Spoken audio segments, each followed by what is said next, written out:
낙하산년이 뭘 안다고 설치는 거야? 그 말이 떨어진 순간 위병소 앞 공기가 얼어붙었다.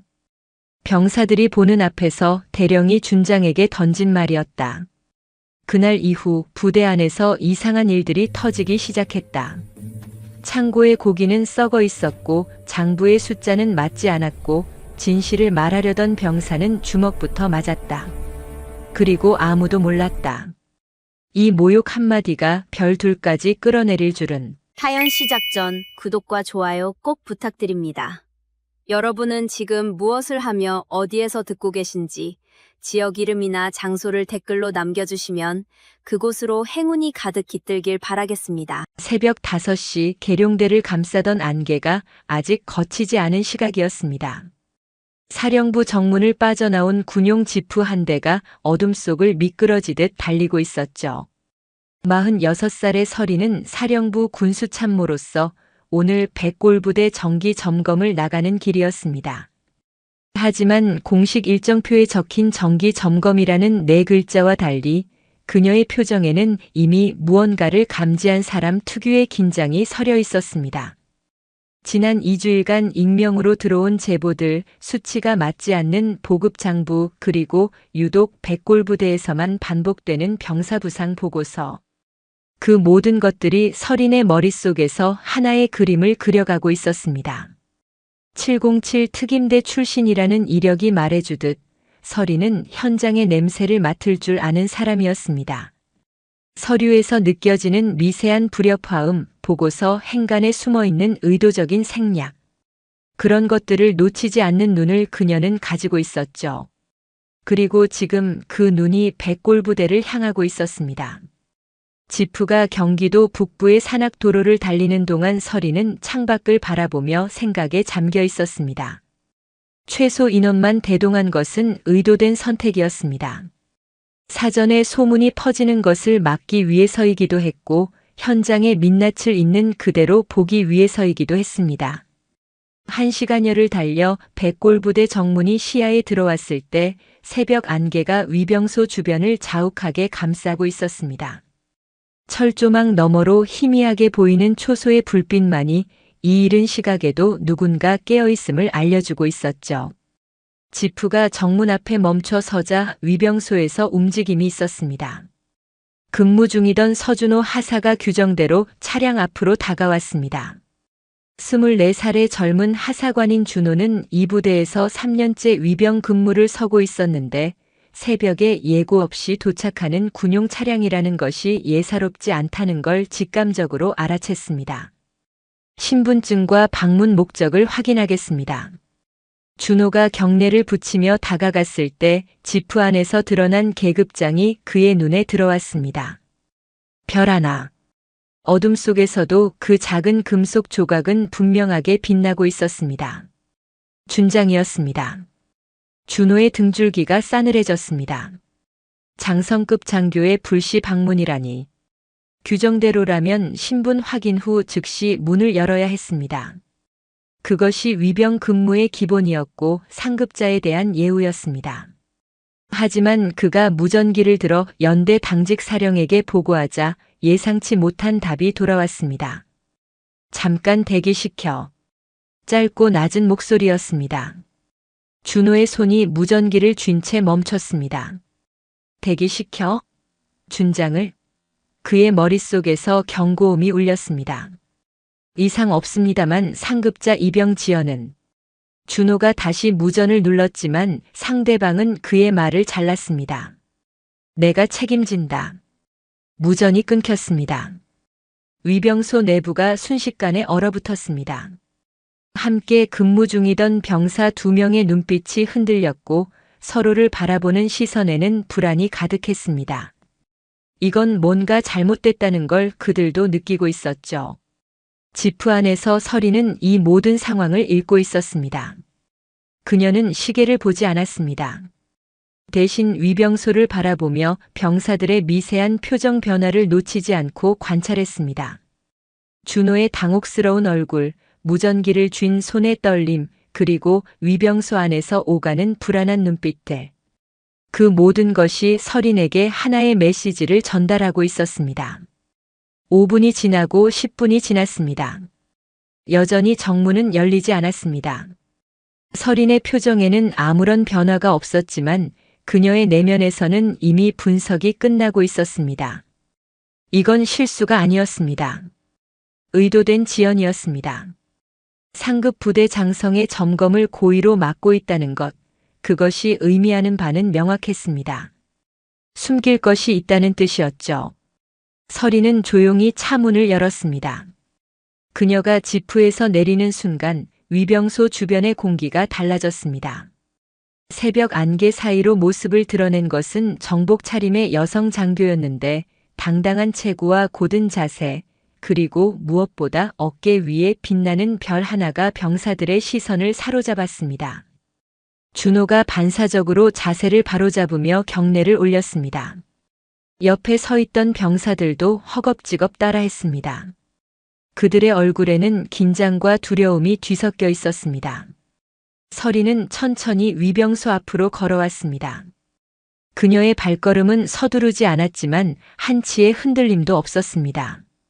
준호 앞에 멈춰 선 그녀는 젊은 하사관을 잠시 바라보았습니다. 그 눈빛에는 분노도 질책도 없었습니다. 다만 깊은 곳에서 올라오는 서늘한 침착함만이 있었죠. 서하사. 예. 예, 준장님. 준호의 목소리가 떨렸습니다. 설인은 그를 꾸짖지 않았습니다. 그녀의 목소리는 낮고 단정했습니다. 자네 판단을 묻는 게 아니야. 그 한마디에 준호의 어깨에서 힘이 조금 빠졌습니다. 자신이 비난받는 것이 아니라는 걸 깨달은 것이죠. 설인은 그 반응을 확인한 뒤 정복 안주머니에서 작은 수첩과 펜을 꺼냈습니다. 누가 몇 시에 어떤 표현으로 출입 지연을 지시했는지 기록해. 증언자는 자네야. 준호의 눈이 커졌습니다. 기록하라고? 상관의 지시를? 그의 머릿속에서 수많은 생각이 스쳐 지나갔습니다. 이걸 적으면 어떻게 되는 거지? 연대장님한테 찍히는 거 아닌가? 하지만 설인의 눈을 마주한 순간 준호는 다른 무언가를 느꼈습니다. 이 사람은 진심이라는 것을. 자네가 윗선의 지시를 따른 건 알아. 하지만 오늘 일어난 일은 사실 그대로 남아야 해. 그게 자네를 지키는 길이기도 하고. 설인의 목소리에는 강요가 없었습니다. 대신 그 목소리에는 이상하게 든든한 무언가가 있었습니다. 준호의 손이 여전히 떨리고 있었지만 그는 천천히 고개를 끄덕였습니다. 알겠습니다, 준장님. 준호가 근무일지를 펼치고 펜을 들었습니다. 일병 시절부터 셀 수 없이 많은 기록을 남겨왔지만 오늘의 기록은 달랐습니다. 처음으로 위가 아닌 사실을 적기 시작하는 순간이었습니다. 그의 펜이 종이 위에서 움직일 때 손끝의 떨림이 조금씩 가라앉았습니다. 그때였습니다. 설인의 시선이 갑자기 위병소 너머로 향했습니다. 연대 본청 2층 창가에 불이 켜진 방이 있었습니다. 그리고 그 창가에 한 남자의 실루엣이 보였습니다. 담배를 문 채 위병소를 내려다보고 있는 그 모습. 조현목 대령이었습니다. 52살의 현목은 백골부대 연대장으로서 이 부대의 실질적인 권력자였습니다. 그는 직접 내려오지 않았습니다. 전화 뒤에 숨어서 부하를 시켜 일을 처리하고 자신은 저 위에서 구경하고 있었던 것이죠. 그의 입가에 비웃음 같은 것이 스치는 게 멀리서도 보였습니다. 설인과 현목의 시선이 안개 낀 새벽 공기 사이로 마주쳤습니다. 거리가 있었지만 그 짧은 순간에 오간 것은 말보다 분명했습니다. 설인은 이 남자가 자신을 시험하고 있다는 걸 알았고 현목은 이 여자가 만만치 않다는 걸 느꼈을 겁니다. 말은 없었지만 싸움은 이미 시작되어 있었습니다. 설인은 시선을 거두고 다시 위병소를 향해 돌아섰습니다. 그녀의 얼굴에는 여전히 감정의 파도가 일지 않았지만 목소리에는 이전과 다른 무게가 실려 있었습니다. 규정대로 해. 문 열어라. 준호가 고개를 끄덕이며 개폐 버튼 쪽으로 움직였습니다. 설인은 그 뒤에 한마디를 덧붙였습니다. 그리고 오늘 일은 현장 문제가 아니야. 알겠지? 준호는 그 말의 의미를 완전히 이해하지는 못했습니다. 하지만 본능적으로 알았습니다. 오늘 이 위병소에서 벌어진 일이 단순한 해프닝으로 끝나지 않으리라는 것을. 준호의 손이 버튼을 눌렀습니다.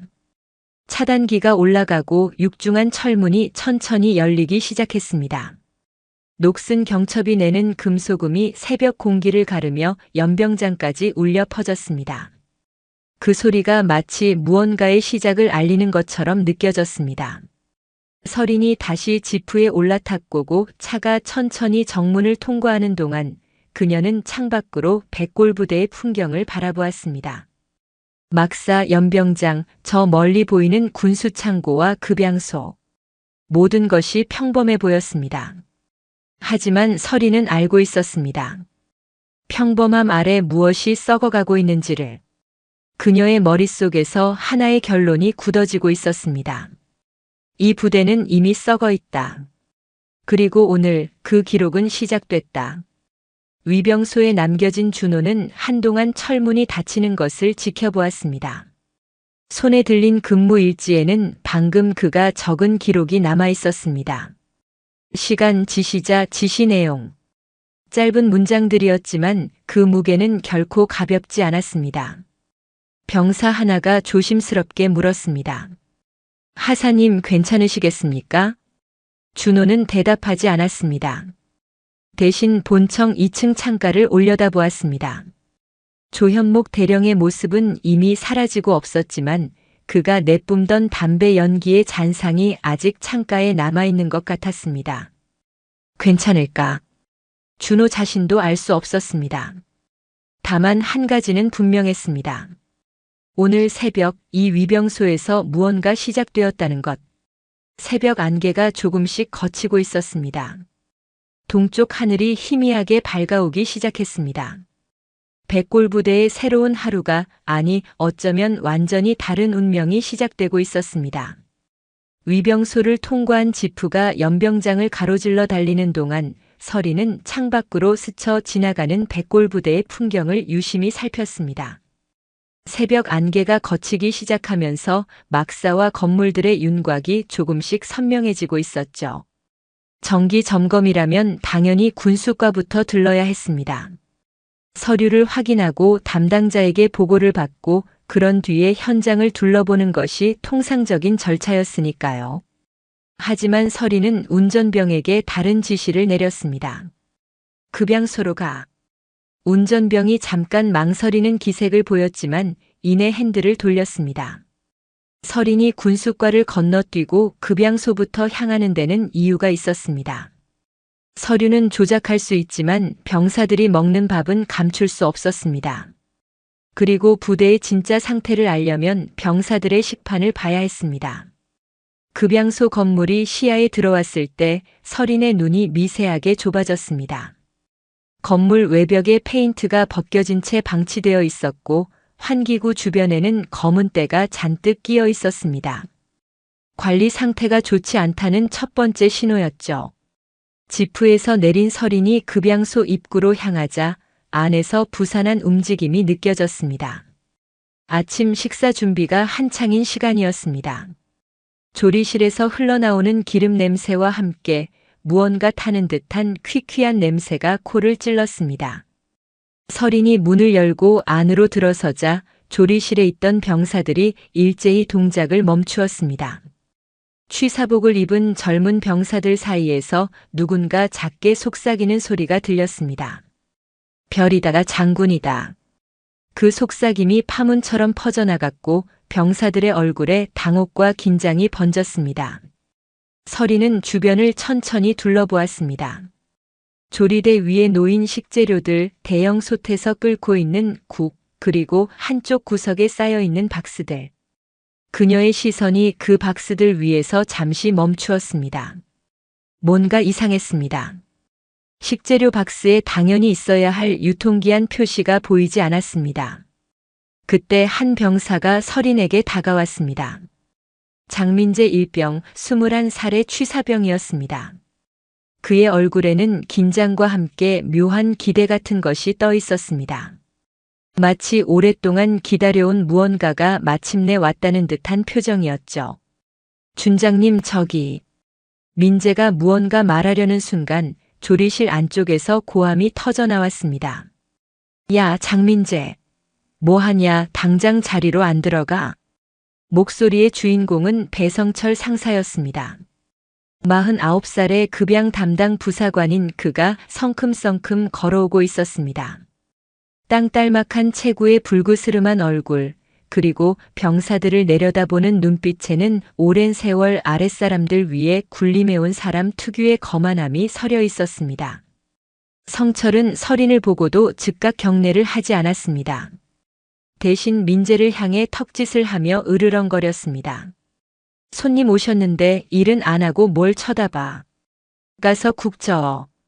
그제야 성철은 서린을 향해 형식적인 경례를 올렸습니다. 하지만 그 경례에는 상급자에 대한 존경이 없었습니다. 오히려 귀찮은 일이 생겼다는 불쾌함이 묻어났죠. 급양 담당 배성철 상사입니다. 점검이시라면 미리 연락을 주셨어야죠. 준비할 시간도 없이 이렇게 오시면. 준비할 시간이 왜 필요하죠? 서린의 목소리가 성철의 말을 잘랐습니다. 낮고 차분한 어조였지만 그 안에 담긴 날카로움은 감출 수 없었습니다. 성철의 눈꺼풀이 미세하게 떨렸습니다. 아, 그게 아니라 보여드릴 것도 있고 설명드릴 것도 있으니까요. 설명은 됐어요. 현장을 볼게요. 서린은 성철을 지나쳐 창고 쪽으로 걸음을 옮겼습니다. 성철의 얼굴이 굳어졌습니다. 그가 서린 앞을 막아서며 말했습니다. 저기 준장님. 창고는 지금 정리 중이라. 비켜요. 단 2마디였습니다. 하지만 그 2마디에 담긴 무게는 어떤 고함보다 무거웠습니다. 성철의 몸이 본능적으로 옆으로 물러났습니다. 서린이 창고 문을 열었습니다. 형광등 불빛 아래 드러난 광경은 그녀의 예상보다 심각했습니다. 박스들이 아무렇게나 쌓여 있었고 상당수의 박스에서 유통기한 라벨이 뜯겨나간 흔적이 역력했습니다. 서린은 가장 가까운 박스 하나를 집어들었습니다. 냉동육 박스였습니다. 라벨이 있던 자리에는 끈적끈적한 접착제 잔여물만 남아 있었습니다. 이 박스 유통기한이 어디 있죠? 성철의 얼굴에서 핏기가 빠져나갔습니다. 하지만 그는 금세 표정을 수습하며 대답했습니다. 아, 그게 운송 중에 떨어졌나 봅니다. 확인해 보겠습니다. 운송 중에? 이것도? 저것도? 서린이 주변의 다른 박스들을 가리켰습니다. 유통기한 라벨이 제거된 박스가 한둘이 아니었습니다.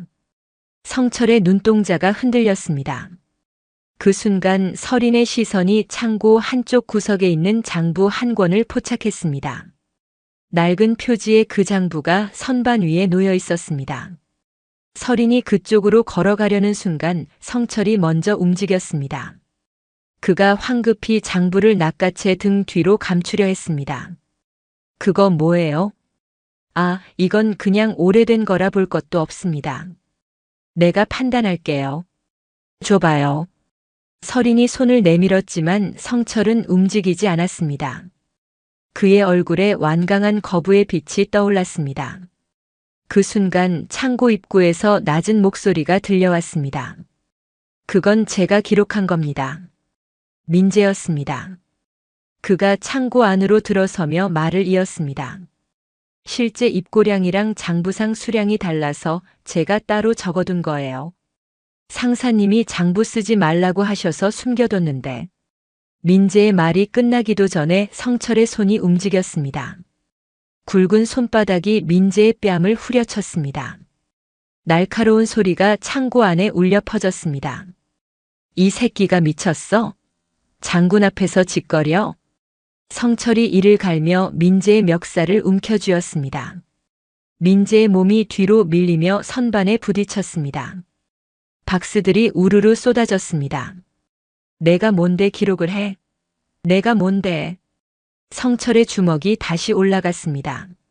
민재는 팔로 얼굴을 감싸며 몸을 웅크렸습니다. 창고 밖에 있던 다른 병사들이 상황을 목격했지만 아무도 끼어들지 못했습니다. 그들의 얼굴에는 두려움과 체념이 뒤섞여 있었습니다. 이런 일이 한두 번이 아니라는 걸 말해주는 표정이었죠. 하지만 성철의 주먹은 민재에게 닿지 못했습니다. 서린의 손이 성철의 팔목을 붙잡고 있었습니다. 46살 여성의 손이라고 믿기 어려울 만큼 강한 힘이었습니다. 707 특임대에서 단련된 악력이 성철의 팔을 꽉 조이고 있었죠. 손 내려. 서린의 목소리는 낮았지만 그 안에 담긴 것은 차가운 분노였습니다. 성철이 팔을 빼려고 버둥거렸지만 소용없었습니다. 아니, 준장님이 왜 이러십니까? 이건 부대 내 문제라. 지금 이 순간부터 형사 사안이야. 서린이 성철의 팔을 놓으며 말했습니다. 그녀의 눈빛이 달라져 있었습니다. 점검관의 냉정함 대신 전장에서 적을 마주한 군인의 서늘함이 그 자리를 채우고 있었습니다. 현행범이에요, 배 상사. 지금 내 신부는 간부가 아니라 피의자야. 성철의 얼굴이 창백해졌습니다. 그제야 자신이 무슨 짓을 했는지, 그리고 그것을 누구 앞에서 했는지 깨달은 것이죠. 하지만 이미 늦었습니다. 서린은 휴대폰을 꺼내 빠르게 번호를 눌렀습니다. 신호음이 2번 울리고 상대방이 받았습니다. 백대위, 지금 급양소로 와. 군단 헌병대 파견팀 자격으로. 전화 너머에서 백도현 대위의 목소리가 들려왔습니다. 33살의 젊은 장교인 그는 군단 헌병대 소속으로 오늘 점검에 대기조로 배치되어 있었습니다. 알겠습니다. 15분 내로 도착하겠습니다. 전화를 끊은 서린은 민재에게로 시선을 돌렸습니다. 젊은 병사는 선반에 기대앉아 뺨을 감싸고 있었습니다. 붉게 부어오른 자국이 선명했습니다. 일어날 수 있어? 서린이 손을 내밀었습니다. 민재는 멍한 표정으로 그 손을 바라보다가 천천히 잡았습니다. 서린이 그를 일으켜 세웠습니다. 내 이름이 장민재 일병이지? 예, 그렇습니다. 내가 쓴 그 기록 아직 있어? 민재는 망설이다가 고개를 끄덕였습니다. 그의 눈에 눈물이 고여 있었지만 그것은 아픔 때문만은 아닌 것 같았습니다. 오랫동안 혼자 짊어져야 했던 무언가가 마침내 터져 나오려 하는 것처럼 보였습니다. 찾아놔. 그건 증거야. 그리고 너는 지금부터 보호 대상자야. 서린의 목소리에는 단호함과 함께 따뜻함이 섞여 있었습니다. 그 목소리를 듣는 순간 민재의 어깨에서 힘이 빠졌습니다. 마치 오랫동안 버텨왔던 긴장이 풀리는 것 같았죠. 서린은 창고 밖으로 나와 급양소 전체를 둘러보았습니다. 조리실에 있던 병사들이 여전히 얼어붙은 표정으로 서 있었습니다. 그들의 눈빛 속에서 서린은 두려움과 함께 작은 희망 같은 것을 읽었습니다. 성철이 창고 안에서 비틀거리며 나왔습니다. 그의 얼굴에는 분노와 두려움이 뒤섞여 있었습니다.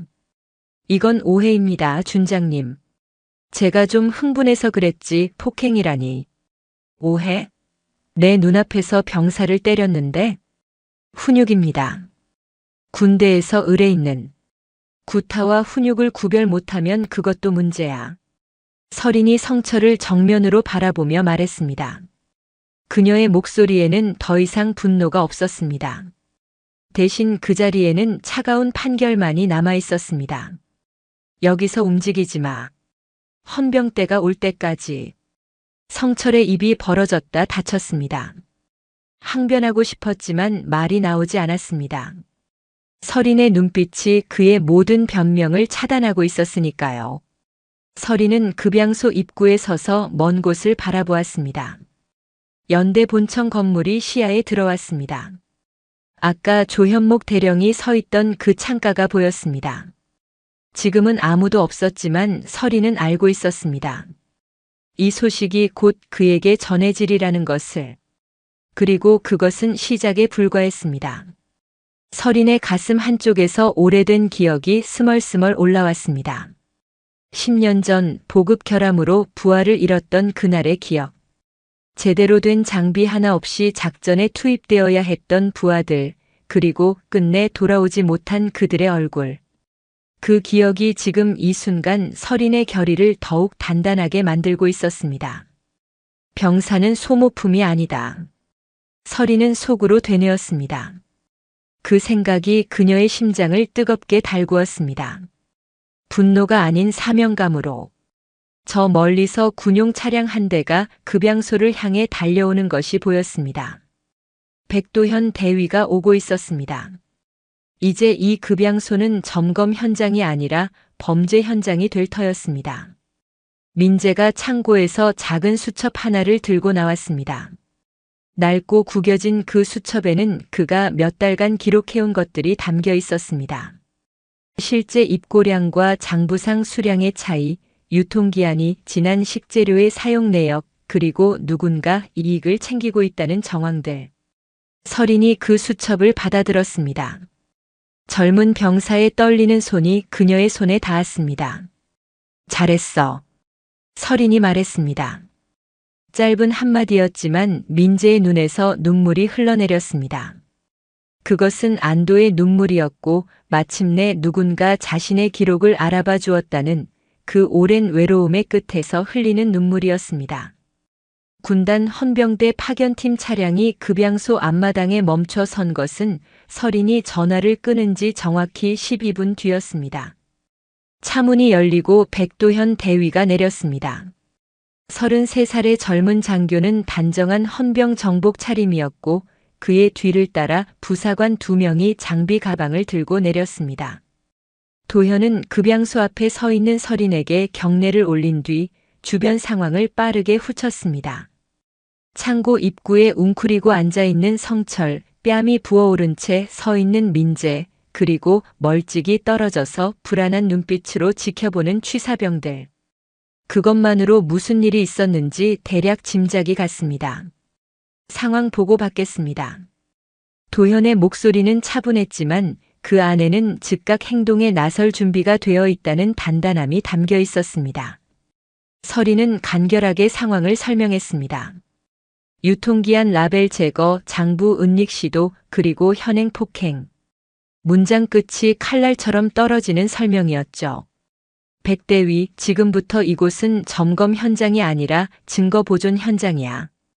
감찰 목적 점검에서 수사 협조 체계로 전환한다. 알겠습니다. 봉인 절차 들어가겠습니다. 도현이 부사관들에게 손짓했습니다. 그들이 가방에서 노란 봉인 테이프와 촬영 장비를 꺼내기 시작했습니다. 창고 입구에 첫 번째 봉인 테이프가 붙었습니다. 형광 노란색 테이프 위에 찍힌 날짜와 시간, 그리고 봉인 번호. 그 작은 숫자들이 이 공간의 성격을 완전히 바꾸어 놓았습니다. 더 이상 여기는 백골부대의 급양 창고가 아니었습니다. 군 사법 체계가 개입한 범죄 현장이었죠. 성철의 얼굴이 시시각각 변해갔습니다. 처음에는 불쾌함, 그 다음에는 불안, 그리고 이제는 공포에 가까운 것이 그의 눈 속에서 일렁이고 있었습니다. 그는 일어서려 했지만 도현의 부사관이 그를 제지했습니다. 움직이지 마십시오. 신병 확보 대상자입니다. 신병 확보. 그 단어가 성철의 귀에 박혔습니다.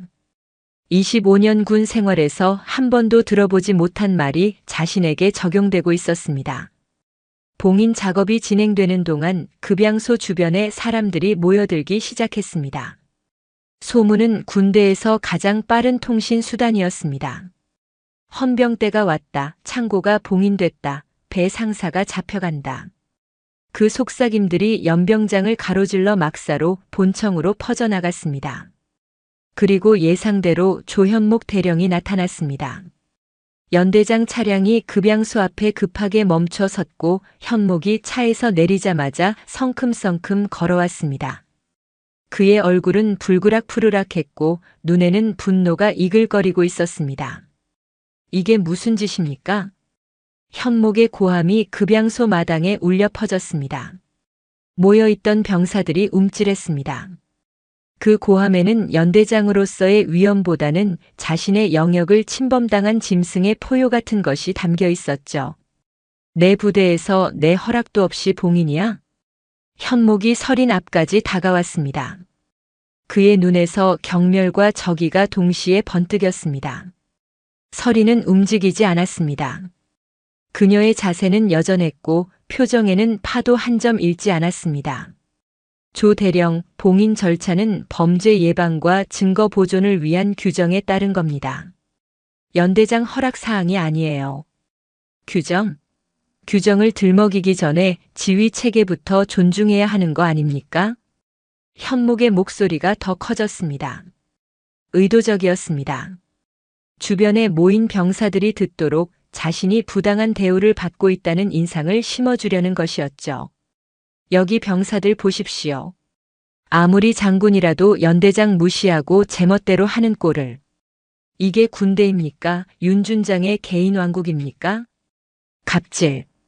그 단어를 직접 쓰지는 않았지만 현목이 만들어내려는 프레임은 분명했습니다. 높은 계급을 앞세워 현장 지휘관을 짓밟는 낙하산 장군. 그 이미지를 병사들의 머릿속에 각인시키려는 것이었습니다. 병사들 사이에서 웅성거림이 일었습니다. 누군가는 고개를 끄덕였고 누군가는 불안한 눈으로 서린과 현목을 번갈아 보았습니다. 분위기가 묘하게 흔들리고 있었습니다. 하지만 서린은 그 흔들림에 휩쓸리지 않았습니다. 백대위. 서린이 도현을 불렀습니다. 그녀의 목소리는 현목의 고함과 대조적으로 낮고 또렷했습니다. 압수 목록 현황 보고해. 도현이 태블릿을 확인하며 대답했습니다. 현재까지 총 47 항목 기록 완료했습니다. 유통기한 미표기 냉동육 박스, 라벨 제거 흔적이 있는 가공식품류, 그리고 급양 담당자가 은닉하려 한 숙이 장부 1권 포함됩니다. 서린이 고개를 끄덕이며 현목을 바라보았습니다. 조 대령, 지금 이 창고에서 발견된 건 단순한 관리 부실이 아닙니다. 장부 조작과 유통기한 위조 정황이에요.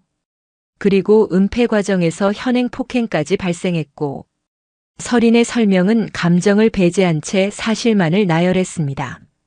하지만 바로 그 냉정함이 현목의 선동을 무력화시키고 있었습니다.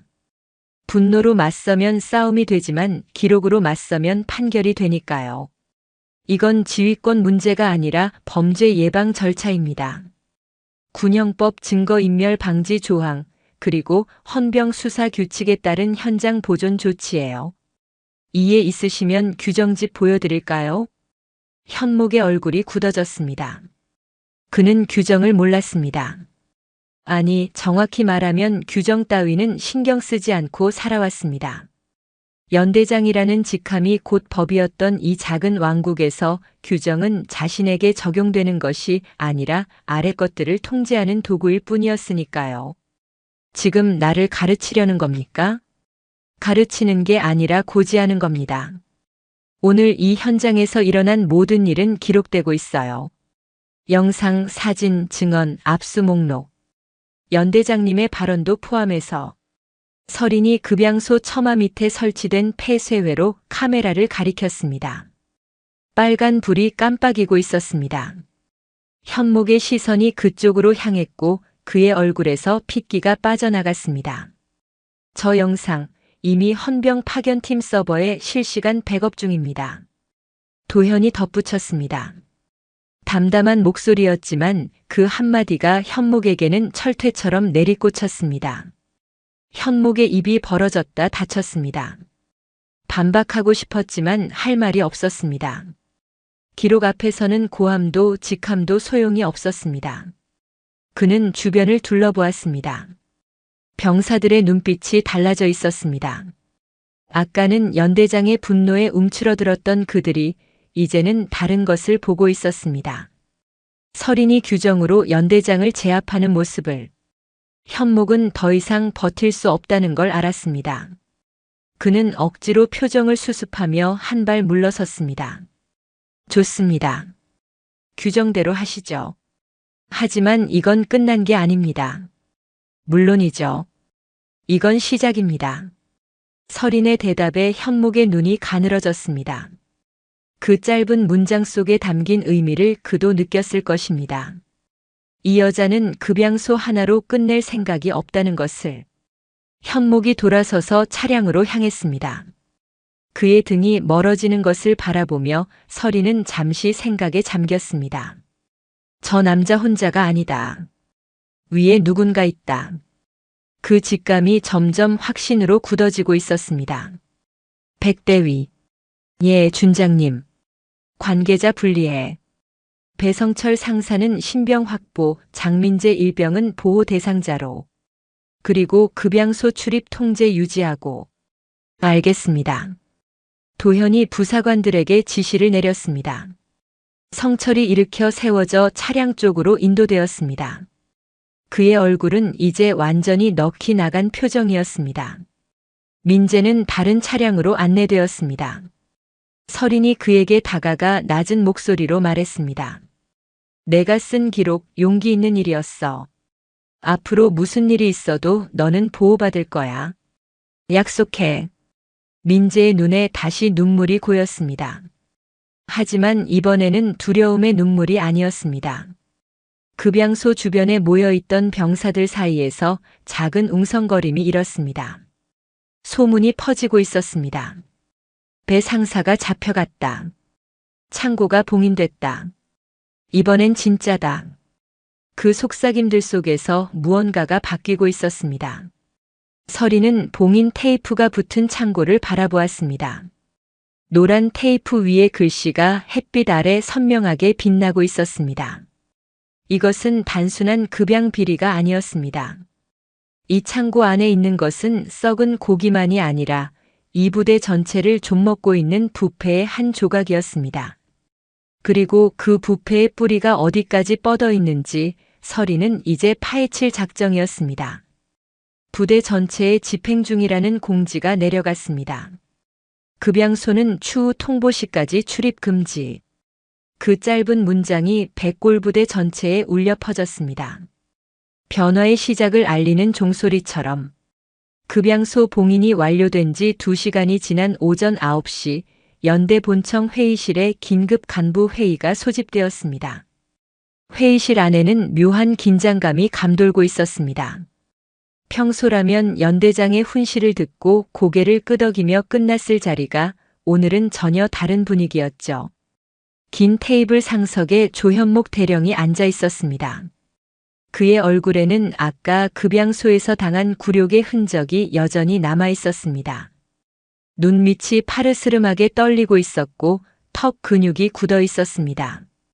52살의 연대장은 지금 자신의 왕국이 흔들리고 있다는 것을 느끼고 있었습니다. 테이블 반대편에는 설인이 앉아 있었습니다. 그녀의 옆에는 도현이 태블릿을 들고 대기하고 있었고 회의실 한쪽 벽에는 아침에 촬영한 증거 사진들이 띄워져 있었습니다. 유통기한이 지워진 박스들, 봉인된 창고, 그리고 민재의 부어오른 뺨. 회의실 양쪽으로는 대대장들과 참모들이 자리하고 있었습니다. 그 중에서 설인의 시선이 잠시 머문 사람이 있었습니다.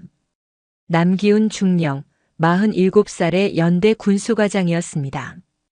기훈은 고개를 숙인 채 테이블 위의 서류만 바라보고 있었습니다.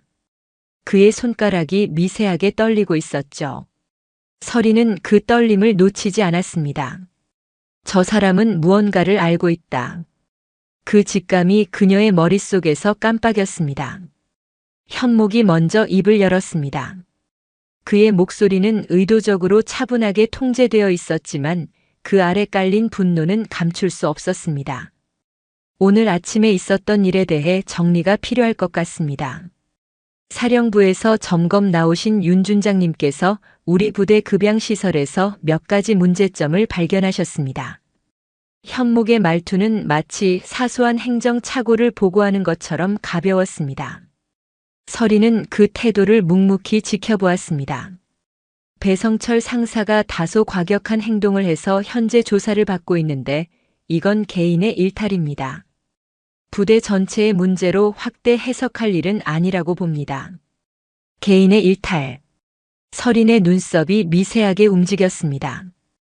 예상했던 대로였습니다. 책임을 아래로 던지는 것, 그것이 이런 부류의 사람들이 가장 먼저 하는 일이었으니까요.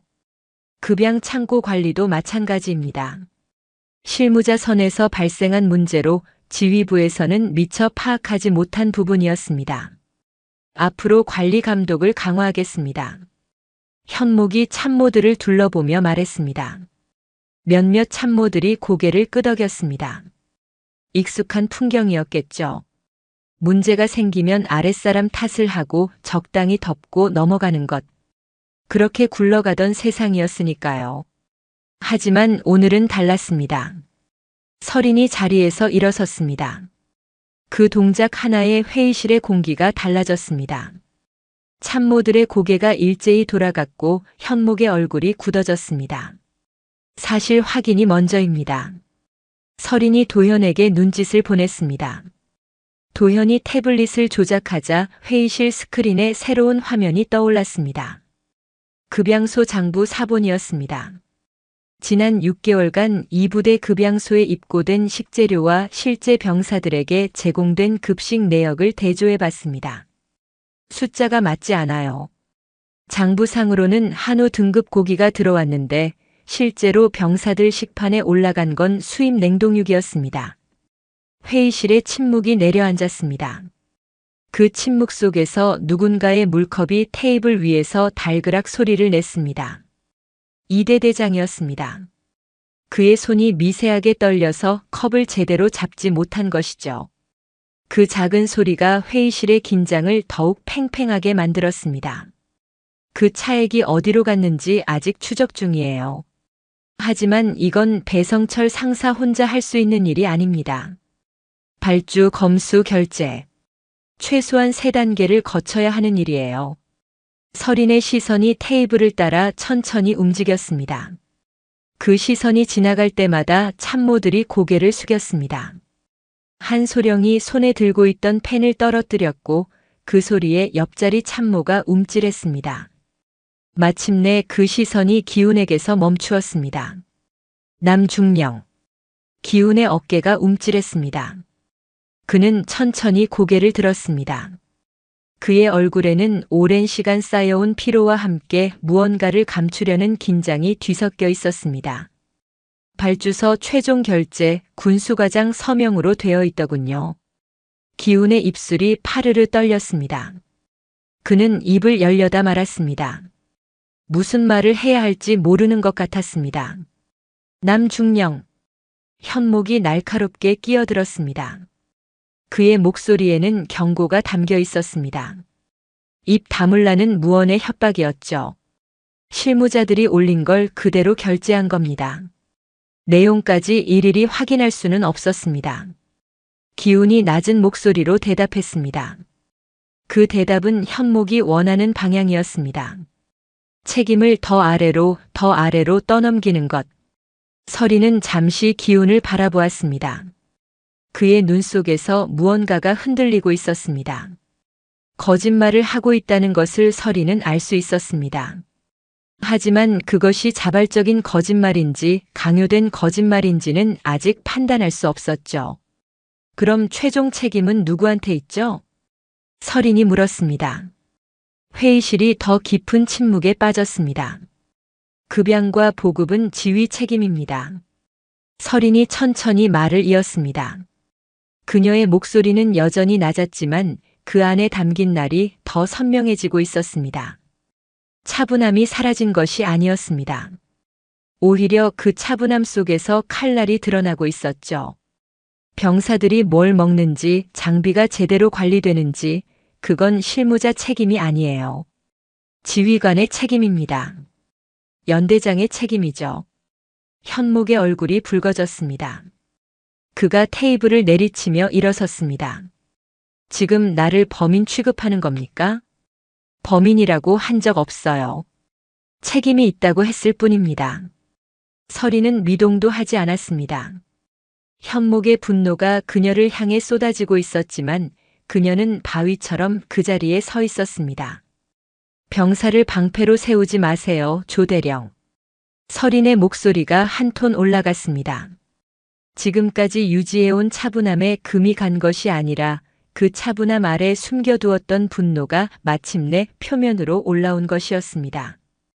배성철 상사가 혼자 한 일이라고, 장민재 일병이 장부를 조작했다고, 그런 식으로 아랫사람한테 책임을 떠넘기는 순간 당신은 지휘관 자격을 잃는 겁니다. 회의실이 얼어붙었습니다. 참모들이 숨을 죽였습니다. 연대장이 이렇게 정면으로 비판받는 광경을 본 적이 없었기 때문이죠.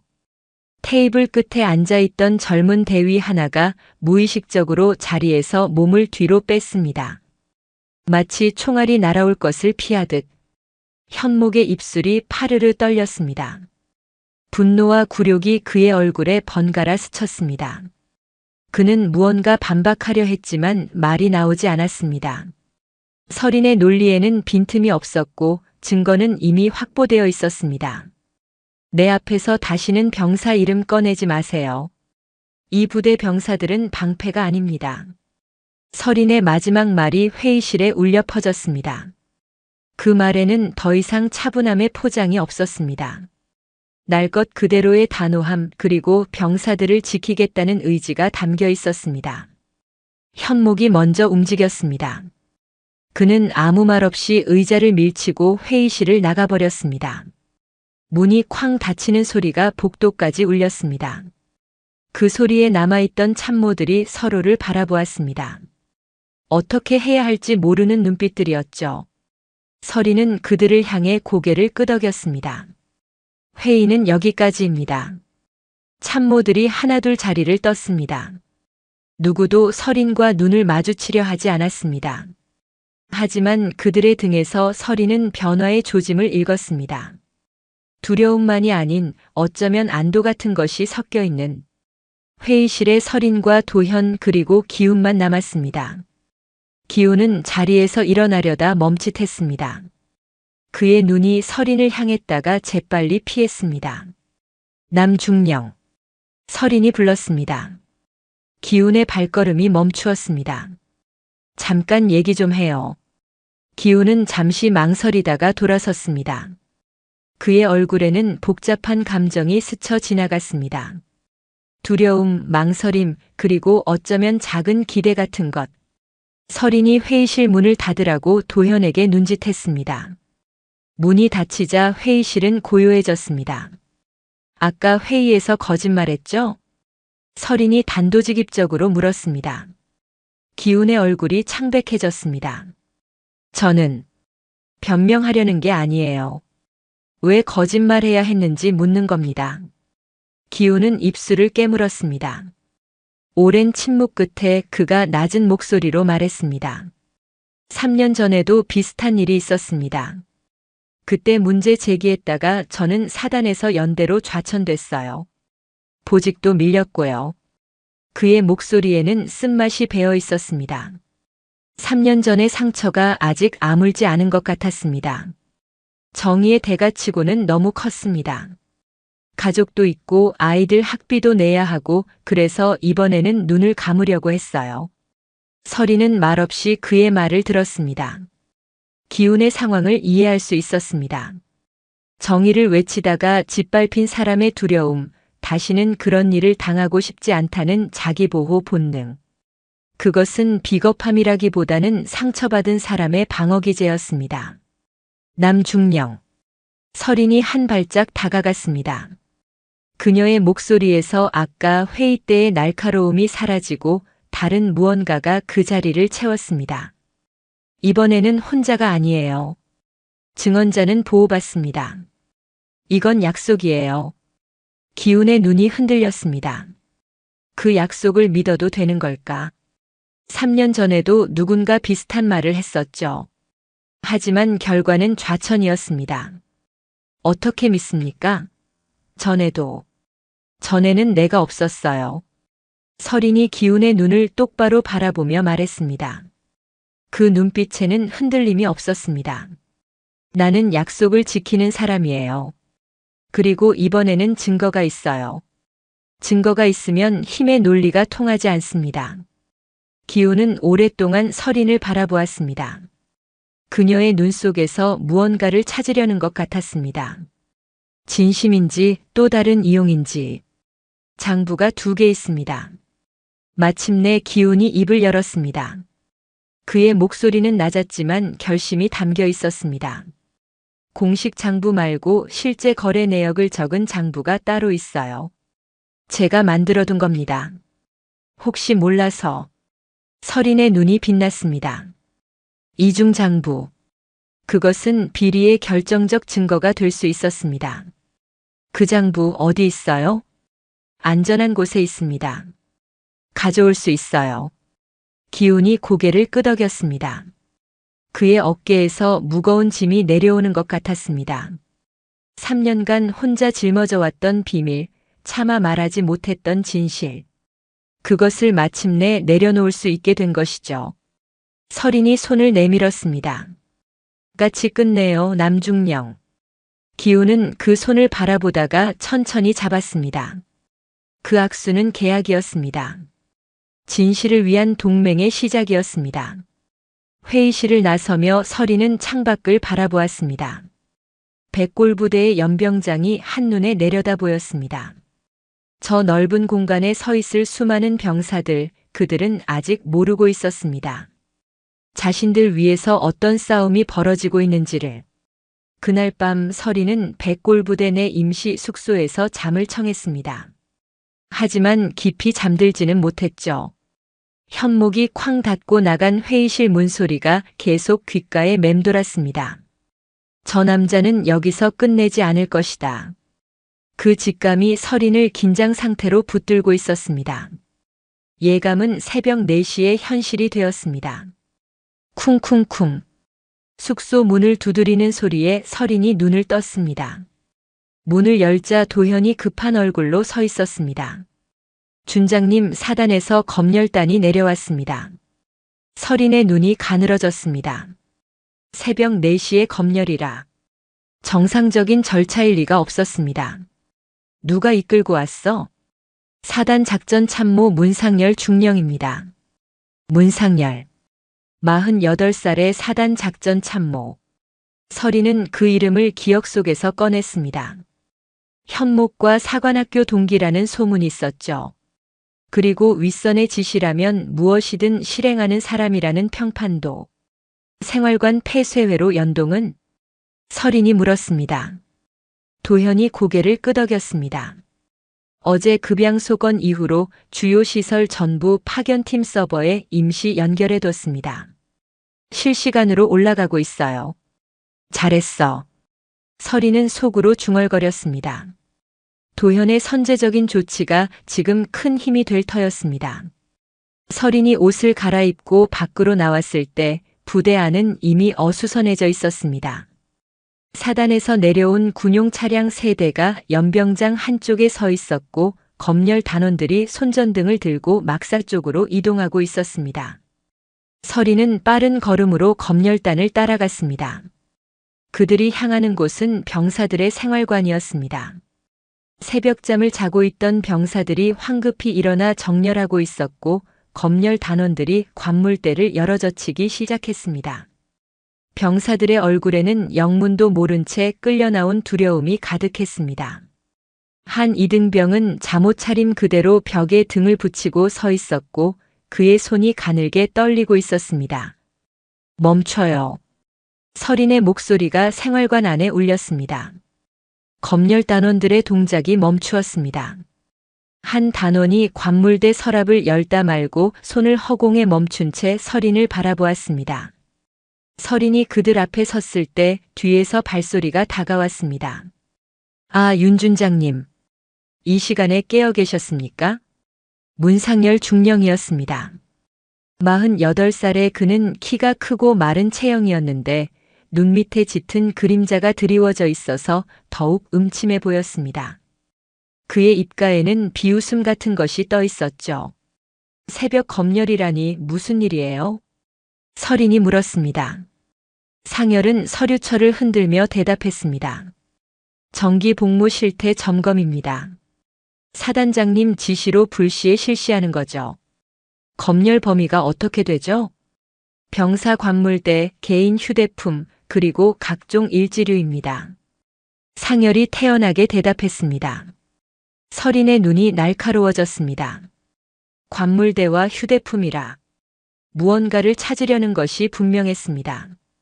어쩌면 민재가 숨겨둔 기록을 찾으려는 것일 수도 있었죠. 검열 근거 문서 보여줘요. 서린이 손을 내밀었습니다. 상열의 눈꺼풀이 미세하게 떨렸지만 그는 서류철에서 문서 한 장을 꺼내 건넸습니다. 서린이 문서를 훑어보았습니다. 사단장 명의의 검열 지시서였습니다. 이 문서 발행일자가 오늘 새벽 3시네요. 1시간 전에 결제된 문서로 검열을 온 거예요? 상열의 표정이 살짝 굳어졌습니다. 긴급 사안이라 그렇습니다. 문중령. 서린이 한 발짝 다가섰습니다. 그녀의 목소리가 낮아졌지만 그 안에 담긴 무게는 더 무거워졌습니다. 병사 개인 물품 불시 검열은 중대 범죄 혐의 소명이 있어야 하고 헌병대 입회가 필수예요. 규정에 명시되어 있어요. 지금 둘 다 없죠? 상열의 얼굴에서 여유가 사라지기 시작했습니다. 서린이 생활관 천장 구석을 가리켰습니다. 폐쇄회로 카메라에 빨간 불이 깜빡이고 있었습니다. 저 영상 어제 급양소건 이후로 헌병 파견팀 서버에 연결해뒀어요. 지금 실시간으로 올라가고 있어요. 검열단이 언제 들어와서 뭘 열었고 누구 지시로 움직였는지 전부 기록 중이에요. 상열의 시선이 카메라로 향했습니다. 그의 얼굴이 창백해졌습니다. 검열단원들의 손에서도 슬그머니 힘이 빠지고 있었습니다. 관물대를 열다 만 단원 하나가 서랍을 조용히 닫았습니다. 또 다른 단원은 손에 들고 있던 손전등을 꺼버렸습니다. 지금 하고 있는 건 검열이 아니라 위법한 수색이에요. 계속하면 직권 남용, 그리고 증거 조작 시도로 기록될 거예요. 서린의 말이 떨어지자 생활관 안이 완전히 얼어붙었습니다. 정렬에 있던 병사들 중 한 명이 침을 삼키는 소리가 들릴 정도였습니다. 아까 떨고 있던 이등병의 눈이 커졌습니다. 그의 시선이 서린과 상열 사이를 오갔습니다. 그는 처음으로 자신이 어떤 상황에 놓였는지 깨달은 것 같았습니다. 윗선에서 시킨 거라는 건 알아요. 서린이 낮은 목소리로 말했습니다. 그 한마디에 상열의 어깨가 움찔했습니다.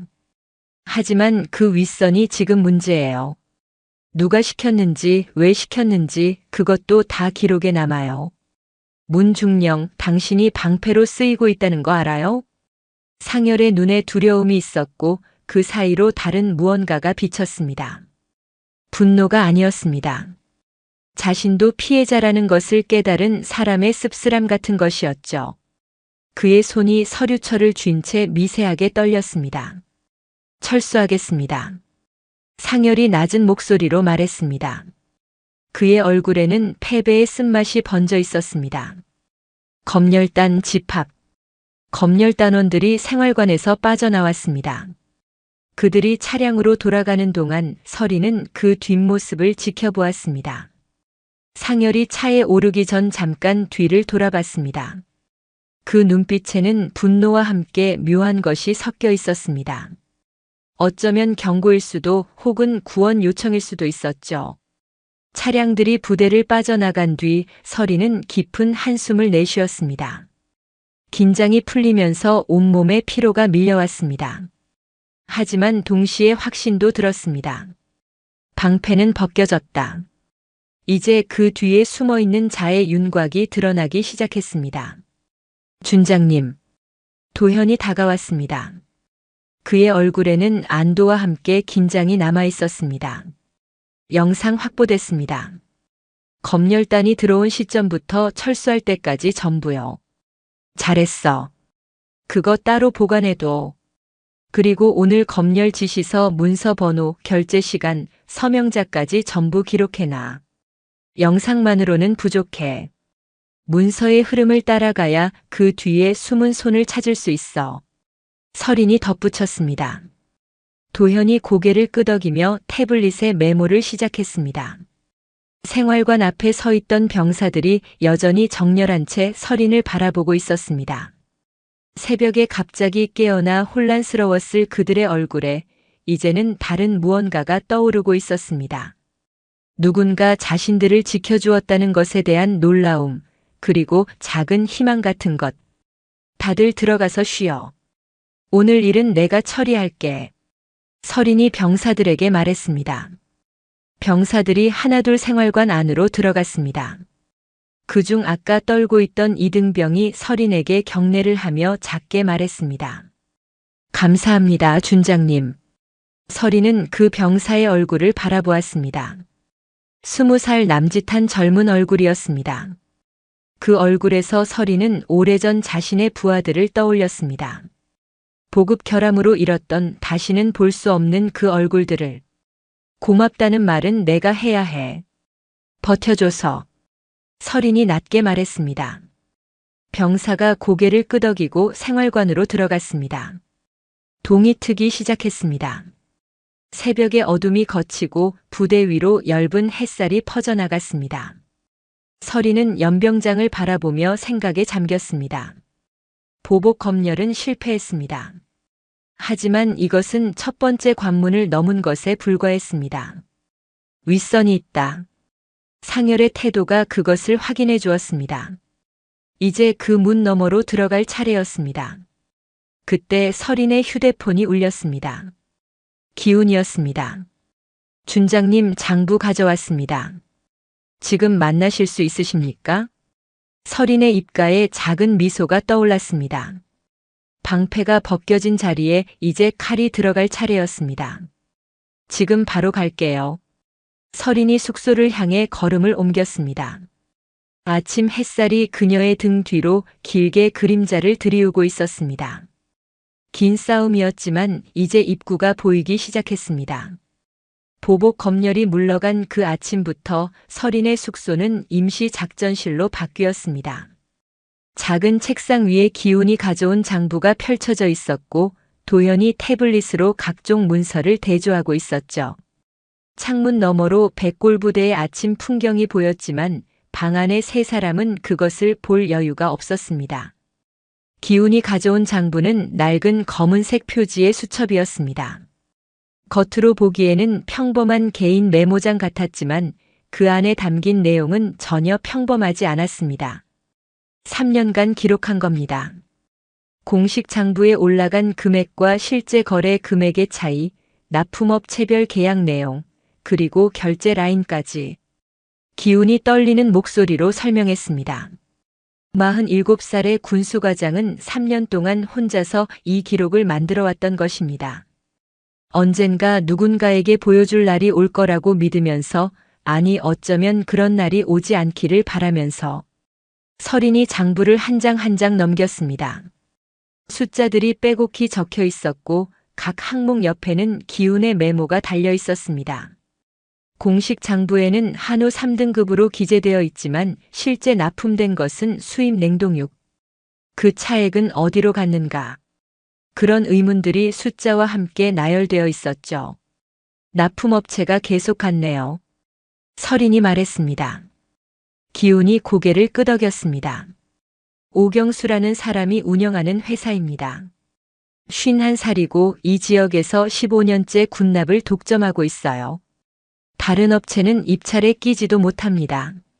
오경수. 서린은 그 이름을 머릿속에 새겼습니다.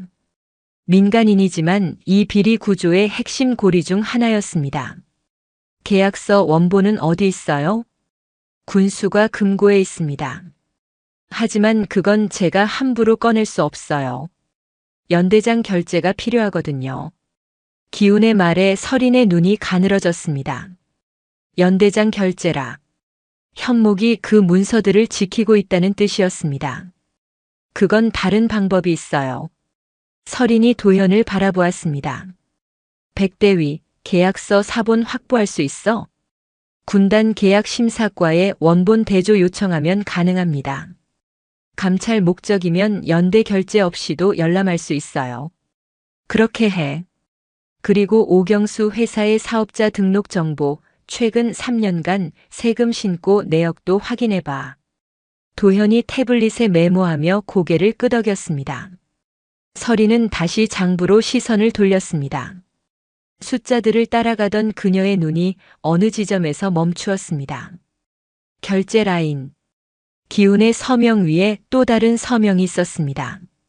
이 서명 누구 거예요? 서린이 물었습니다. 기훈의 얼굴이 굳어졌습니다. 사령부 군수 라인입니다.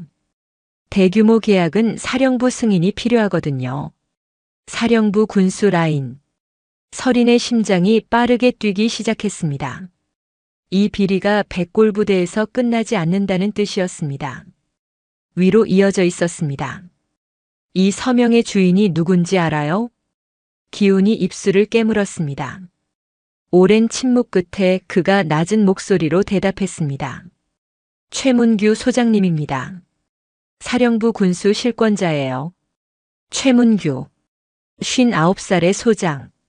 사령부에서 군수 분야를 총괄하는 인물.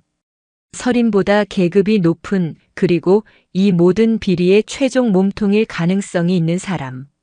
서린의 가슴이 무거워졌습니다. 예상했던 것보다 상대가 컸습니다. 하지만 동시에 결의도 단단해졌습니다. 여기서 멈출 수는 없었습니다. 증거를 더 모아야 해요. 서린이 말했습니다. 그녀의 목소리는 차분했지만 그 안에는 불꽃 같은 것이 타오르고 있었습니다. 그렇게 5일간의 추적이 시작되었습니다. 첫째 날 도현이 군단 계약 심사과에서 계약서 사본을 확보해 왔습니다. 서린이 예상한 대로 계약서에 기재된 단가와 실제 시장 가격 사이에는 상당한 차이가 있었습니다. 누군가 그 차액을 가져가고 있었다는 명백한 증거였죠. 둘째 날 오경수의 회사 정보가 도착했습니다. 놀라운 사실이 드러났습니다. 그 회사의 주주 명단에 현목의 처남 이름이 올라 있었던 것입니다. 가족을 통한 우회 투자. 비리의 고리가 점점 선명해지고 있었습니다. 셋째 날 기훈이 추가 자료를 들고 왔습니다. 과거 3년간의 계좌 이체 내역이었습니다. 오경수의 회사에서 정체불명의 개인 계좌로 정기적인 송금이 이루어지고 있었습니다. 그 계좌의 주인을 추적하는 데는 하루가 더 걸렸습니다. 넷째 날 충격적인 사실이 밝혀졌습니다. 그 계좌가 최문규 소장의 부인 명의였던 것입니다. 서린의 손이 떨렸습니다. 이제 점들이 하나의 선으로 연결되고 있었습니다. 급양소의 유통기한 조작, 배성철 상사의 폭행, 조현목 대령의 은폐 시도, 문상열 중령의 보복 검열. 그 모든 것의 끝에 최문규 소장이 있었습니다. 다섯째 날 서린은 확보한 모든 증거를 정리했습니다. 장부, 계약서, 계좌 이체 내역, 그리고 폐쇄회로 영상과 각종 녹취록. 두꺼운 파일이 완성되었습니다. 이 정도면 충분할까요? 도현이 물었습니다. 서린은 파일을 바라보며 잠시 생각에 잠겼습니다. 증거는 충분해요. 하지만 이걸로 바로 움직이면 안 돼요. 왜요? 상대가 소장이야. 내 위야. 이걸 연대선에서 처리하면 묻힐 수 있어요. 서린의 목소리에는 신중함이 담겨 있었습니다.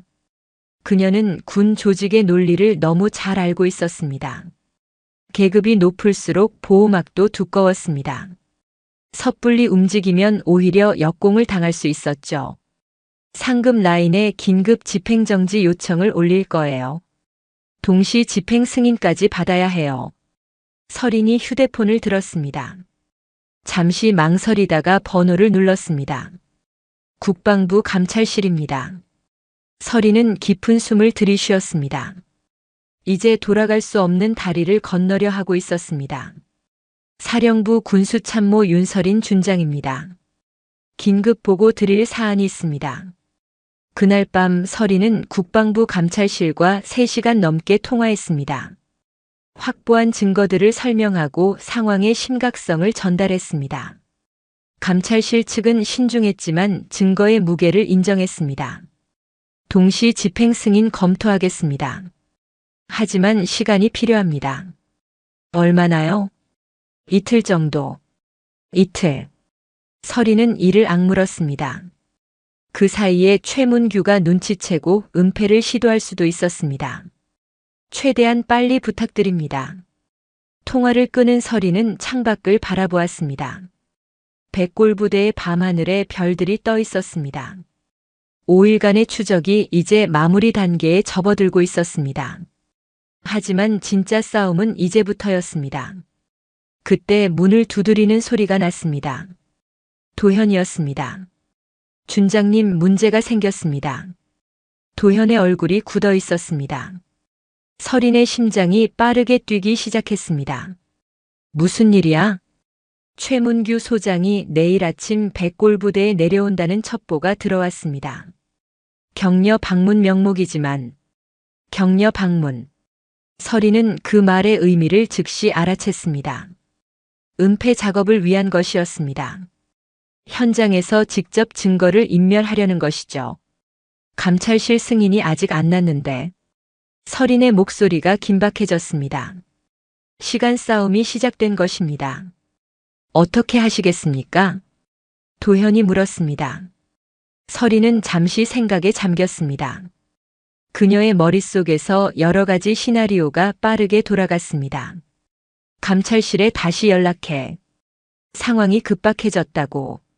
내일 아침까지 승인이 필요하다고 전해. 알겠습니다. 도현이 급히 나갔습니다. 서린은 책상 위의 파일을 바라보았습니다. 5일간 모은 증거들. 이것들이 묻혀서는 안 됐습니다. 서린의 손이 주먹을 쥐었습니다. 최문규가 오기 전에 승인을 받아야 했습니다. 그렇지 않으면 모든 것이 수포로 돌아갈 수 있었습니다. 밤이 깊어갔습니다. 서린은 잠들지 못한 채 창밖을 바라보았습니다. 내일이면 모든 것이 결정될 터였습니다. 승리할 수도 패배할 수도 있었습니다. 하지만 한 가지는 분명했습니다. 여기서 물러설 수는 없었습니다. 병사들의 식판 위에 올라가야 할 고기가 누군가의 주머니로 들어가는 것, 그것을 막지 못한다면 자신이 군복을 입고 있을 이유가 없었습니다. 서린은 눈을 감았습니다. 내일을 위해 잠시라도 쉬어야 했습니다. 하지만 그녀의 머릿속에서는 여전히 숫자들이 맴돌고 있었습니다.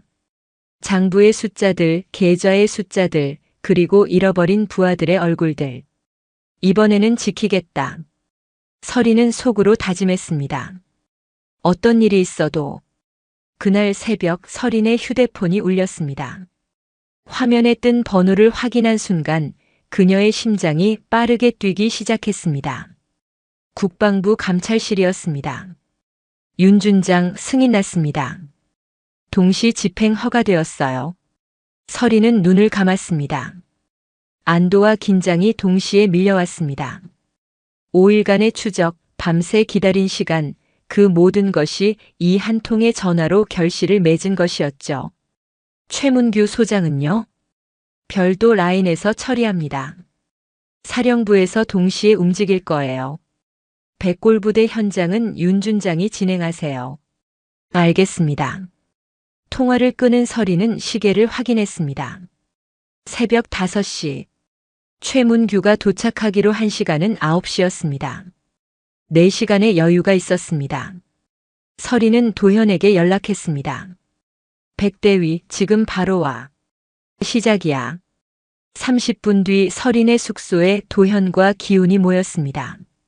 서린은 작전을 설명했습니다. 오전 8시에 연대 연병장 전 장병 집합 명령을 내릴 거예요. 공개 장소에서 진행해야 해요. 공개요? 기훈이 놀란 표정으로 물었습니다. 네. 이건 숨겨서 처리할 일이 아니에요. 병사들이 봐야 해요. 자기들 위해서 무슨 일이 벌어졌는지, 그리고 그게 어떻게 끝나는지. 서린의 목소리에는 확고한 결의가 담겨 있었습니다. 이것은 단순한 체포가 아니었습니다. 부패한 시스템에 대한 공개적인 심판이었습니다. 오전 7시 연대 전체에 긴급 집합 명령이 하달되었습니다. 당직 사령의 방송이 막사마다 울려 퍼졌고 병사들이 연병장으로 모여들기 시작했습니다. 무슨 일인지 모르는 웅성거림이 아침 공기 속에 퍼져나갔습니다. 조현목 대령도 그 소식을 들었습니다. 그는 황급히 본청에서 나와 연병장으로 향했습니다. 그의 얼굴에는 불안이 가득했습니다. 무언가 심상치 않다는 것을 본능적으로 느낀 것이죠. 오전 8시 연병장의 백골부대 전 장병이 집합을 완료했습니다. 1000여 명의 병사들이 정렬한 광경은 장관이었습니다. 하지만 그 장관 위로 무거운 침묵이 내려앉아 있었습니다. 서린이 연병장 단상으로 올라갔습니다. 그녀의 뒤에는 도현과 헌병 파견팀 대원들이 서 있었습니다. 단상 아래 현목이 불안한 눈으로 서린을 올려다보고 있었습니다. 오늘 이 자리에서 지난 며칠간 이 부대에서 벌어진 일에 대해 공식적으로 말씀드리겠습니다. 서린의 목소리가 연병장에 울려 퍼졌습니다. 1000여 개의 눈이 그녀를 향했습니다. 제가 이 부대에 도착한 첫날 위병소에서 출입이 18분간 지연되었습니다. 연대장의 지시였습니다. 웅성거림이 일었습니다. 병사들 사이에서 놀란 눈빛들이 오갔습니다. 급양소 창고에서는 유통기한이 조작된 식재료가 발견되었습니다. 장부와 실제 재고가 맞지 않았고 그 과정에서 급양 담당자가 취사병을 폭행하는 일이 벌어졌습니다. 서린의 시선이 잠깐 민재에게 머물렀습니다. 민재는 병사들 틈에서 서린을 바라보고 있었습니다. 그의 눈에 눈물이 고여 있었습니다. 이 비리 구조를 은폐하기 위해 보복 검열이 시도되었습니다. 새벽 4시에 병사들의 관물대를 뒤지는 불법적인 수색이었습니다. 병사들 사이에서 분노의 기운이 피어올랐습니다. 그날 새벽에 깨어났던 병사들의 얼굴이 굳어졌습니다. 하지만 모든 것은 기록되었습니다. 영상, 문서, 증언, 계좌 내역. 그리고 그 기록들은 하나의 결론을 가리키고 있습니다. 서린이 현목을 바라보았습니다. 현목의 얼굴이 창백해졌습니다. 조현목 대령. 서린이 이름을 불렀습니다. 연병장이 숨을 죽였습니다. 급양 비리 공모, 증거 은폐 시도, 그리고 병사에 대한 폭행 묵인 혐의로 신병 확보 대상입니다. 현목의 몸이 흔들렸습니다. 그는 주변을 둘러보았습니다. 도망칠 곳을 찾는 것 같았습니다. 하지만 그의 주변에는 이미 헌병 파견팀 대원들이 서 있었습니다. 이건 말도 안 돼. 난 연대장이야. 현목이 고함을 질렀습니다. 그의 목소리에는 분노와 공포가 뒤섞여 있었습니다. 하지만 그 고함은 연병장의 침묵 속에서 허공으로 흩어졌습니다. 백대위 절차대로 진행해. 서린이 말했습니다. 도현이 앞으로 나섰습니다. 조현목 대령 군형법에 의거하여 신병을 확보합니다. 변호인의 조력을 받을 권리가 있으며 진술을 거부할 권리가 있습니다. 헌병 대원들이 현목에게 다가갔습니다. 현목이 저항하려 했지만 대원들의 손이 그의 팔을 잡았습니다. 수갑이 채워지는 차가운 금소금이 연병장에 울렸습니다. 그 순간 연병장 입구에서 소란이 일었습니다. 군용 차량 한 대가 급하게 들어서고 있었습니다. 최문규 소장의 차량이었습니다. 예정보다 1시간 일찍 도착한 것이죠. 차에서 내린 문규가 연병장을 향해 성큼성큼 걸어왔습니다. 59살의 소장은 키가 크고 당당한 체구였지만 그의 얼굴에는 불안이 서려 있었습니다. 이게 무슨 상황이야? 문규가 고함쳤습니다. 그의 시선이 수갑을 찬 현목에게 향했다가 단상 위의 서린에게로 옮겨갔습니다. 윤준장, 당장 설명해. 서린은 단상에서 내려오지 않았습니다. 그녀는 문규를 내려다보며 말했습니다. 설명은 이미 드렸습니다, 최 소장님. 지난 5일간 확보한 증거입니다. 문규의 얼굴이 굳어졌습니다. 그의 눈에 무언가 스쳐 지나갔습니다. 깨달음. 그리고 공포. 무슨 소리야? 나는 오늘 격려 방문차 왔을 뿐이야. 격려 방문이요? 서린의 입가에 씁쓸한 미소가 떠올랐습니다. 그럼 왜 예정보다 1시간 일찍 오신 거죠? 무언가 서두르실 일이 있었나요? 문규의 입이 벌어졌다 닫혔습니다. 대답할 수 없었습니다. 바로 그때 연병장 입구에서 또 다른 차량들이 들어섰습니다. 국방부 감찰실 소속 차량이었습니다. 서린이 기다리던 별도 라인이었죠. 감찰실 조사관들이 차에서 내려 문규에게 다가갔습니다. 최문규 소장님, 국방부 감찰실입니다. 동행해 주셔야겠습니다. 문규의 얼굴이 창백해졌습니다. 그는 서린을 바라보았습니다. 그 눈빛에는 분노와 원망이 가득했습니다. 하지만 서린은 흔들리지 않았습니다. 끝까지 계급으로 막을 수 있을 거라고 생각하셨어요? 서린이 낮은 목소리로 물었습니다. 문규는 대답하지 못했습니다. 감찰실 조사관들이 문규를 데리고 연병장을 빠져나갔습니다. 동시에 현목도 헌병 차량에 태워졌습니다. 2대의 차량이 연병장을 벗어나는 것을 천여 명의 병사들이 지켜보았습니다. 서린은 다시 단상으로 올라갔습니다. 연병장에는 이제 다른 공기가 흐르고 있었습니다. 무거웠던 침묵이 걷히고 그 자리에 무언가 새로운 것이 피어나고 있었습니다. 오늘 일어난 일은 끝이 아닙니다. 서린이 말했습니다. 그녀의 목소리는 여전히 차분했지만 그 안에는 따뜻함이 담겨 있었습니다. 시작입니다. 이 부대가 다시 정상으로 돌아가는 시작이에요. 여러분이 먹는 밥, 입는 옷, 쓰는 장비. 그 모든 것이 제대로 된 것이어야 해요. 그게 군대가 여러분에게 해야 할 최소한의 일입니다. 병사들 사이에서 작은 움직임이 일었습니다. 누군가 박수를 치기 시작했습니다. 1명, 2명. 그 박수가 점점 퍼져나갔습니다. 마침내 천여 명의 박수가 연병장을 가득 채웠습니다. 서린은 그 박수 소리를 들으며 눈을 감았습니다. 오랫동안 가슴에 묻어두었던 무언가가 풀리는 것 같았습니다. 10년 전 잃었던 부하들의 얼굴이 떠올랐습니다. 이번에는 지켰어요. 서린은 속으로 그들에게 말했습니다. 민재가 병사들 틈에서 서린을 바라보고 있었습니다. 그의 뺨에는 눈물이 흐르고 있었지만 입가에는 미소가 떠 있었습니다. 그 미소가 서린에게 닿았습니다. 연병장 위로 아침 햇살이 쏟아지고 있었습니다. 새로운 하루가, 새로운 시작이 밝아오고 있었습니다. 연병장에 체포가 있은 뒤 백골부대에는 조용한 변화가 시작되었습니다. 현목과 성철이 끌려간 자리, 문규가 사라진 자리에 새로운 공기가 채워지고 있었죠. 그 변화는 눈에 띄게 요란하지 않았지만 부대 곳곳에서 느껴지는 것이었습니다. 체포 다음 날부터 급양소 전면 재검토가 시작되었습니다. 기훈이 그 작업을 맡았습니다. 47살의 군수과장은 3년간 혼자 기록해왔던 장부를 이제 공식적인 자리에서 펼쳐 보일 수 있게 되었습니다. 그의 어깨에서 무거운 짐이 내려간 것처럼 걸음걸이가 달라져 있었습니다. 오경수의 납품 계약은 전면 해지되었습니다. 새로운 업체 선정을 위한 공개 입찰이 공고되었고 이번에는 투명한 절차가 보장되었습니다. 더 이상 누군가의 처남이 끼어들 자리는 없었죠. 가장 눈에 띄는 변화는 급양소에서 일어났습니다.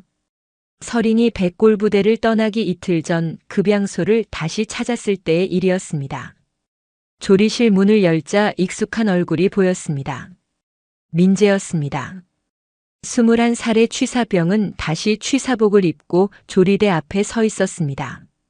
준장님, 민재가 서린을 발견하고 경례를 올렸습니다. 그의 뺨에는 아직 폭행의 흔적이 희미하게 남아 있었지만 눈빛은 완전히 달라져 있었습니다. 두려움 대신 활기가 그 자리를 채우고 있었죠. 다시 일하게 됐구나. 서린이 말했습니다. 민재가 고개를 끄덕였습니다. 네. 이제 제대로 된 재료로 요리할 수 있어요. 오늘 점심에 진짜 한우 들어왔습니다. 민재의 목소리에는 자부심이 담겨 있었습니다. 서린은 조리대 위에 놓인 식재료를 바라보았습니다. 선명한 마블링이 보이는 고기, 싱싱한 채소들. 예전에 창고에서 보았던 유통기한 지워진 박스들과는 완전히 다른 풍경이었습니다.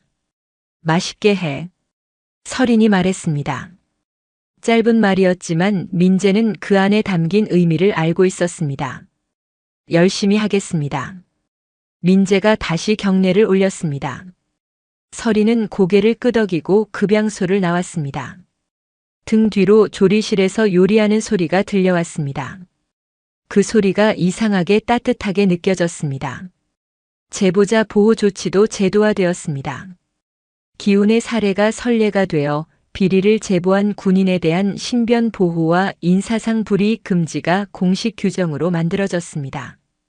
더 이상 정의를 외치다가 좌천당하는 일은 없을 터였습니다. 기훈은 원대 복귀 통보를 받았습니다. 사단 군수과장으로 돌아가게 된 것이죠. 3년 전 좌천되었던 자리, 이제 당당하게 돌아갈 수 있게 되었습니다. 설인이 떠나기 전날 밤 기훈이 숙소를 찾아왔습니다. 감사드립니다, 준장님. 기훈이 깊이 고개를 숙였습니다. 설이는 그를 바라보며 말했습니다. 고마운 건 나야. 남중령이 3년간 기록을 남겨두지 않았으면 이렇게 끝나지 못했을 거야. 기훈의 눈에 눈물이 고였습니다. 3년간의 외로움, 두려움, 그리고 작은 희망. 그 모든 것이 그 눈물 속에 담겨 있었습니다. 혼자가 아니었다는 걸 알게 돼서 다행입니다. 기훈이 낮은 목소리로 말했습니다. 설이는 그의 어깨를 가볍게 두드렸습니다. 앞으로도 혼자가 아니야. 기억해. 그날 밤 설이는 숙소에서 짐을 꾸렸습니다. 일주일간 머물렀던 작은 방이었지만 그 안에서 많은 일이 있었습니다. 새벽의 보복 검열, 밤새 이어진 추적, 그리고 마침내 찾아온 심판. 창밖으로 백골부대의 야경이 보였습니다. 막사에서 새어나오는 불빛들, 초소의 조명, 그리고 저 멀리 연병장의 윤곽. 이 부대가 다시 제자리를 찾아가고 있다는 것이 느껴졌습니다. 설이는 오래전 잃었던 부하들을 떠올렸습니다. 보급 결함으로 제대로 된 장비 없이 작전에 나갔던 그들. 돌아오지 못한 그들의 얼굴이 하나하나 떠올랐습니다. 이번에는 지켰어요. 설이는 속으로 그들에게 말했습니다. 대답은 없었지만 가슴 한쪽이 따뜻해지는 것을 느꼈습니다. 10년간 짊어져 왔던 죄책감이 조금은 가벼워진 것 같았습니다. 다음 날 아침 설인이 부대를 떠나려 할 때 예상치 못한 일이 벌어졌습니다. 연병장에 병사들이 모여 있었습니다. 집합 명령이 없었는데도 자발적으로 나온 것이었습니다. 100여 명, 200여 명. 점점 숫자가 늘어났습니다. 설인이 지프 앞에 섰을 때 병사들이 일제히 자세를 잡았습니다. 그리고 아무 구령도 없이 조용히 경례가 올라갔습니다. 소리 없는 경례였습니다. 누군가 시킨 것이 아니라 각자의 마음에서 우러나온 동작이었죠. 설이는 그 광경을 바라보며 잠시 숨이 멎는 것 같았습니다. 어제 연병장에서 들었던 박수와는 전혀 다른 것이었습니다. 그 박수가 해방의 환호였다면 지금의 침묵은 존경의 무게를 담고 있었습니다. 설이는 천천히 경례에 답했습니다. 그녀의 손이 미세하게 떨리고 있었습니다. 감정이 복받쳐 올랐지만 그녀는 그것을 억눌렀습니다. 아직 해야 할 말이 있었으니까요. 편히 서. 설인이 말했습니다. 병사들이 자세를 풀었지만 그들의 눈은 여전히 설인을 향해 있었습니다. 설인은 무슨 말을 해야 할지 잠시 생각했습니다. 긴 연설을 할 생각은 없었습니다. 그녀는 원래 말보다 행동으로 보여주는 사람이었으니까요. 병사는 소모품이 아닙니다. 설인이 말했습니다. 짧은 문장이었지만 그 안에 모든 것이 담겨 있었습니다. 앞으로는 여러분이 지켜야 합니다. 이상한 걸 보면 말하세요. 부당한 일을 당하면 참지 마세요. 여러분의 목소리가 이 부대를 바꾸는 힘입니다. 설인이 말을 마쳤습니다. 연병장의 침묵이 흘렀습니다. 그리고 병사들이 움직이기 시작했습니다. 발을 구르는 소리가 났습니다. 1명, 2명. 그 소리가 점점 퍼져나갔고 곧 수백 개의 군화가 땅을 울리는 소리가 연병장을 가득 채웠습니다. 박수 대신 발구름으로 그들은 서린에게 답하고 있었습니다. 서린은 그 소리 속에서 지프에 올랐습니다. 차가 움직이기 시작했을 때 그녀는 창밖으로 연병장을 바라보았습니다. 병사들이 여전히 그 자리에 서서 발을 구르고 있었습니다. 그 울림이 차 안까지 전해져 왔습니다. 차가 정문을 향해 달리는 동안 서린은 위병소를 지나쳤습니다. 준호가 근무 중이었습니다. 24살의 젊은 하사관은 서린의 차를 보자 경례를 올렸습니다. 서린은 창문을 내렸습니다. 서하사. 예, 준장님. 첫날 기록 남겨줘서 고마워. 준호의 눈이 커졌습니다. 그리고 그의 입가에 미소가 떠올랐습니다. 그게 제 일이었습니다. 서린도 미소를 지었습니다. 차가 다시 움직이기 시작했습니다. 위병소의 철문이 열리고 지프가 백골부대를 빠져나갔습니다. 서린은 뒤를 돌아보지 않았습니다. 하지만 그녀의 마음속에는 이 부대의 모습이 선명하게 남아 있었습니다. 연병장, 급양소, 위병소. 그리고 그곳에서 만난 사람들. 민재, 기훈, 준호, 도현. 그들의 얼굴이 하나하나 떠올랐습니다. 차가 산길을 달리는 동안 서린은 조용히 생각에 잠겼습니다. 이번 일은 끝났습니다. 하지만 다른 곳에서 또 다른 비리가 일어나고 있을 수도 있었습니다. 군대는 거대한 조직이었고 그 안에는 빛이 닿지 않는 구석이 여전히 많았습니다. 하지만 그것이 서린을 좌절시키지는 않았습니다. 한 곳이라도 바꿀 수 있다면 그것으로 충분했습니다. 그리고 그 한 곳이 다른 곳으로 퍼져나갈 수 있다면 그것이 바로 변화의 시작이었습니다. 서린은 창밖을 바라보았습니다. 산 너머로 햇살이 쏟아지고 있었습니다. 새로운 하루가, 새로운 임무가 기다리고 있었습니다. 전진. 서린이 낮게 중얼거렸습니다. 그 한마디가 차 안에 울렸습니다. 차는 계속해서 앞으로 달려갔습니다. 백골부대가 점점 멀어졌습니다. 하지만 그곳에서 시작된 변화는 서린의 마음속에 그리고 그 부대에 남은 사람들의 마음속에 계속해서 살아있을 터였습니다. 오늘 이야기 어떠셨나요? 혹시 여러분 주변에도 이런 일이 있었나요? 부당함을 알면서도 말하지 못했던 순간, 누군가 나서주기를 바랐던 순간이요. 아니면 용기를 내서 목소리를 냈던 경험이 있으신가요? 병사는 소모품이 아니다. 이 한마디가 오래 남았으면 좋겠습니다.